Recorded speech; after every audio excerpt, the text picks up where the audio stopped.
అందరికీ నమస్కారం అండి. గాయత్రిక హోమ్కి స్వాగతం. ఈరోజు వీడియోలో మహాశివరాత్రి రోజున ఇంట్లో పూజ ఎలా చేసుకోవాలి అనేది నేను ఈరోజు వీడియోలో మీతో షేర్ చేసుకోబోతున్నాను. వీడియోని ఇక్కడ స్కిప్ చేయకుండా చూడండి, అలా అయితేనే మీకు డీటెయిల్గా అర్థమవుతుంది.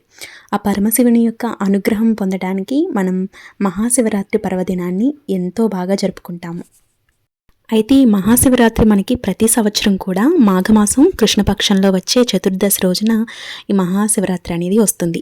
పంచాక్షరిలోని శివ అనే 2 అక్షరాలు మహా గొప్పవి. శివ అంటే మంగళం. ఈ పరమ మంగళమైనటువంటి ఈ మహాశివరాత్రి రోజున పూజ ఎలా చేసుకోవాలి, అయితే ఈ మహాశివరాత్రి ఎప్పుడు వచ్చింది అనేదంతా కూడా ఈరోజు వీడియోలో మీతో షేర్ చేసుకోబోతున్నాను. అయితే మనకి ఈసారి రాబోతున్న శివరాత్రి 300 సంవత్సరాల తరువాత వస్తున్నటువంటి ప్రత్యేకమైన పర్వదినం. అయితే మహాశివరాత్రి మనకి మార్చి 8 శుక్రవారం నాడు వచ్చింది. అయితే శివయ్య బోలాశంకరుడు. మంచినీటితో అభిషేకం చేసినా చాలండి, ఆయన కోరిన కోరికలు తీరుస్తారు. అయితే శివయ్యకు అభిషేకం అంటే మహాప్రీతి, కాబట్టి ఇంట్లోనే ఈజీగా అభిషేకం అనేది చేసుకోవచ్చు.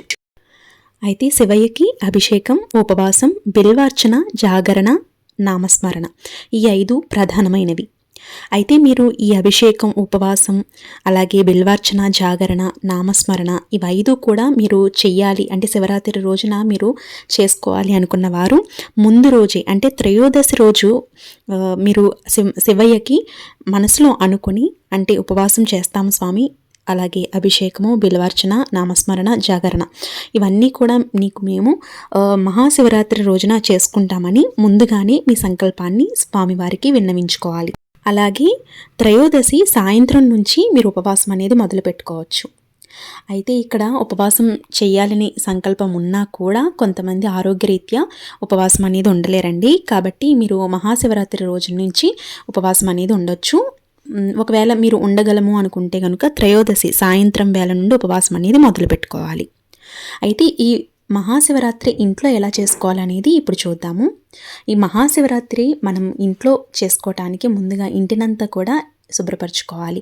పూజా మండపాన్ని కూడా శుభ్రపరచుకోవాలి. మీరు నిత్యం చేసే పూజలు ఈ మహాశివరాత్రి పూజ అనేది చేసుకోవచ్చండి. లేదంటే ప్రత్యేకంగా పీఠం పెట్టి కూడా ఈ మహాశివరాత్రిని పూజ అనేది చేసుకోవచ్చు. శివుని యొక్క విగ్రహం కానీ లేదంటే పటం కానీ, కుటుంబ సమేతంగా ఉన్నటువంటి పటం కానీ ఉన్నా కూడా సరిపోతుంది.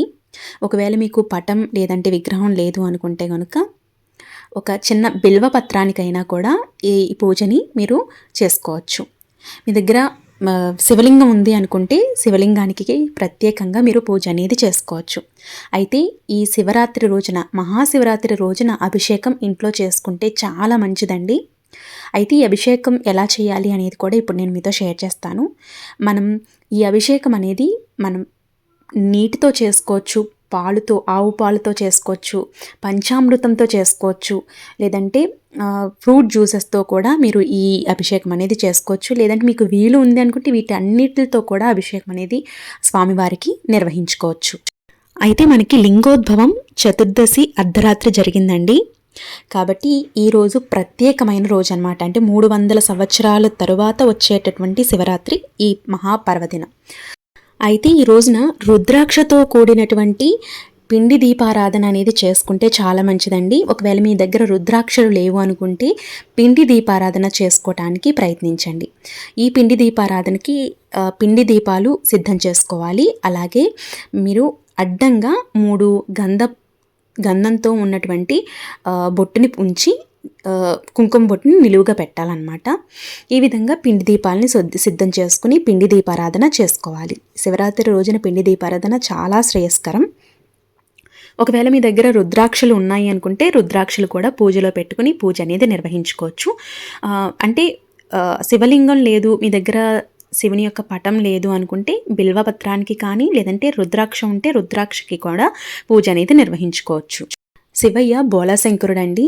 మనం నీటితో అభిషేకం చేసినా కూడా స్వామివారు ఎంతో సంతోషిస్తారు.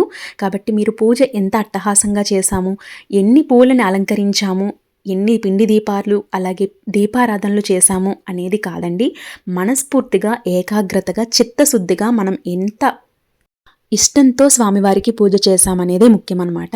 కాబట్టి స్వామివారి అనుగ్రహం కోసం ఒక చిన్ని దీపారాధన వెలిగించండి, చాలా మంచి ఫలితం అనేది చూస్తారు. అయితే ఈరోజు మహాశివరాత్రి రోజు చేయకూడని కొన్ని పనులైతే ఉన్నాయన్నమాట. ఈరోజు ఖచ్చితంగా చీపురు ముట్టుకోకూడదు, మంచం తగలకూడదు, దువ్వెన జుట్టులో పెట్టుకోకూడదు, అలాగే మధ్యాహ్నం నిద్రపోకూడదండి. రాత్రి జాగరణ ఉండాలి అంటే మీరు ఉండగలిగితే ఉండొచ్చు, ఆరోగ్యరీత్యా బాగాలేదు అనుకుంటే జాగరణ విరమించుకోవచ్చు. రోజు ప్రత్యేకంగా శివనామ స్మరణతో ఉండాలండి. మీ ఇంట్లో కానీ బయటకి వెళ్ళినప్పుడు కానీ శివ శివ శివ శివ అనుకుంటూ శివనామ స్మరణ అనేది ఉండాలి. ఒకరిని దూషించకూడదు, అలాగే మాటలు అనకూడదు. ఎప్పుడు మనసు ఏకాగ్రతతో ఉండేటట్టు చూసుకోండి. ఏకాగ్రతతో పూజ చాలా మంచి శుభ ఫలితం అనేది ఇస్తుంది. అలాగే స్వామివారికి ఎంతో ఇష్టమైనటువంటి శంఖం పూలతో పూజ అనేది చేసుకోవడానికి ట్రై చేయండి. లేదు అంటే పారిజాత పూలతో స్వామివారిని అర్చన అనేది చేసుకోండి, చాలా మంచిది. ఇవేమీ దొరకలేదు అనుకుంటే మీకు అవైలబుల్గా ఉన్న పూలతో మీరు పూజ అనేది నిర్వహించుకోవచ్చు. శ్వేత అక్షింతలతో పూజ చేసినా కూడా చాలా మంచిదండి. శ్వేత అక్షింతలు అంటే ఏమీ లేదు, స్వామివారి విభూది ఉంటుంది కదా, ఆ విభూదిని బియ్యంలో కలిపి నేతితో కలిపి శ్వేతాక్షింతలు తయారు చేసుకుని శ్వేతాక్షింతలతో స్వామివారికి పూజ అనేది చేసుకోవచ్చు. తర్వాత నైవేద్యం సమర్పించాలి. నైవేద్యంగా పళ్ళు, రకరకాల పళ్ళు, లేదంటే కొబ్బరికాయ, లేదంటే వడపప్పు, చలిమిడి, వీటిని కూడా నైవేద్యంగా సమర్పించవచ్చు. ఇవి అవి అనేమీ లేదు, మీకు నచ్చిన నైవేద్యాన్ని స్వామివారికి సమర్పించుకోవచ్చు. పాలతో చేసినటువంటి నైవేద్యం ఇవి కూడా స్వామివారికి సమర్పించుకోవచ్చు. అలాగే నైవేద్యం చూపించిన తర్వాత కర్పూర నీరాజనాన్ని సమర్పించాలి.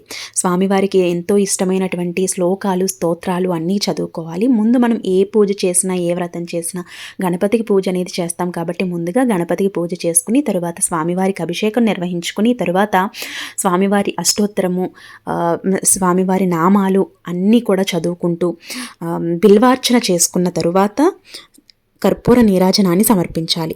ఈరోజు చెప్పులు అస్సలు వేసుకోకూడదండి. అలాగే గోవు పూజ చేసుకుంటే చాలా మంచిదన్నమాట. మనం వెలిగించినటువంటి పిండి దీపాలు నీటిలో కలపవచ్చు, లేదు అంటే కనుక మీరు గోవులకి కూడా తినిపించుకోవచ్చు. అలాగే దాన ధర్మాలు ఈరోజు ప్రత్యేకంగా చేసిన వారికి ఎంతో పుణ్య ఫలితం అనేది దక్కుతుంది, స్వర్గ ప్రాప్తి అనేది కలుగుతుంది. అలాగే మనం చేసినటువంటి తెలిసి తెలియక చేసినటువంటి పాపాలన్నీ కూడా ఈ పూజతో నిర్మూలన అవుతాయండి. కాబట్టి అంత విశేషమైనటువంటి ఈ పర్వదినం శివరాత్రి అన్నమాట. జన్మకో శివరాత్రి అంటాం కదండి, అలాగే మనం 300 సంవత్సరాల తరువాత వచ్చేటటువంటి ఈ పవిత్రమైనటువంటి పర్వదినాన్ని మనమందరం కూడా ఎంతో భక్తి శ్రద్ధలతో సంతోషంతో పూజ అనేది చేసుకోవాలి అని మనస్ఫూర్తిగా స్వామివారిని కోరుకుంటున్నాను. ఈ విధంగా మంగళహారతిని చూపించి ధూపాన్ని వెయ్యాలి. ఈ విధంగా పూజ అనేది నిర్వహించుకోవచ్చండి. ఇంట్లోనే అభిషేకం అనేది కూడా చేసుకోవచ్చు. ఐ హోప్ ఈ వీడియో మీకు నచ్చిందని అనుకుంటున్నాను. నచ్చినట్లయితే లైక్ చేయండి, మీ ఫ్రెండ్స్ అండ్ ఫ్యామిలీ మెంబర్స్కి తప్పకుండా షేర్ చేయండి. అలాగే మన ఛానల్ని సబ్స్క్రైబ్ చేసుకోండి. ఈ శివరాత్రి పూజలో ఏమైనా డౌట్స్ ఉన్నాయి అనుకుంటే నాకు కమెంట్ సెక్షన్లో చెప్పండి, డెఫినెట్గా నేను మీతో షేర్ చేస్తాను. థ్యాంక్ యూ ఫర్ వాచింగ్ అండి. రేపటి ఒక బ్యూటిఫుల్ వీడియోతో మళ్ళీ మీ ముందుకు వస్తాను. అప్పటి వరకు నమస్తే, మీ గాయత్రక్క.